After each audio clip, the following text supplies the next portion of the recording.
Joining us now on the programme is Director of Political Sciences Institute at the Université Saint-Joseph and founder of the Levant Institute for Strategic Affairs, Sami Nader. Thanks very much for being with us on the programme. Right from the outset of the fall of Bashar al-Assad, world leaders have been warning that fighting could easily, probably will indeed, break out in some form again. Do you think the situation in Syria is already unravelling, or is it just too early to say that? It is a bit too early to say that, but the danger and the threat is here for the simple fact that this country is getting out of practically a civil war since the start of what we call the Syrian revolution. It has been followed by an open war that took the dimension of a civil war, putting against each other sectarian groups inside the country. And unfortunately, and this has been fueled by geopolitical rivalry inside Syria. And now what is at stake is very big. Some geopolitical power like Iran, Russia, has been thrown out of the picture. And the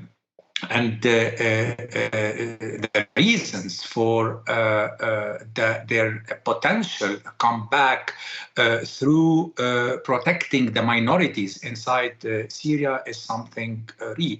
And what is at stake as well is the authority of HTS and its ability to ensure security and, most importantly, to establish the rule of law inside Syria. This is what all the international community, the Arab countries are expecting from this new regime, from this period of transition, to see the current authority on the track of establishing a rule of law.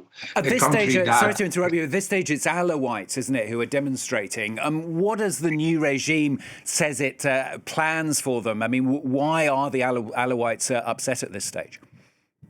They said they want to protect them, but at the same time, we have to take into consideration some of the Alawite people, or namely those who have held the high position inside the former Syrian army, which was headed by Assad, are responsible of exactions against the Syrian population, and namely those who were directly responsible of the horrors we have seen in prisons like Sinai. This has had a big impact on the Syrian people, and now they want to hold some of them accountable for what has been done.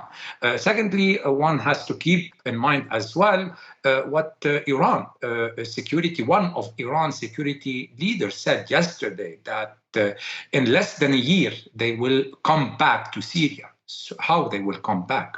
Will they come back as a backer of the Alawite community?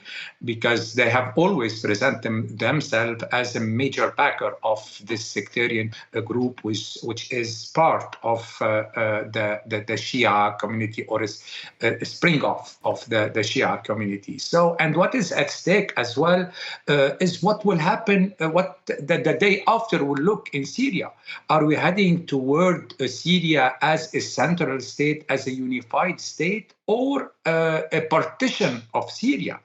And this is as well an option that will have the favor of some regional players. Not long ago, voices inside Israel were advocating for a federal Syria, a Syria that will, where the Druze community will have a kind of autonomy, the Kurds will have certain autonomy as well. Let me just ask you briefly, you said, we heard in the report that the government saying that video of that attack on a shrine in Aleppo is old. Do you think that's true? Yeah. Definitely, it has practically been confirmed.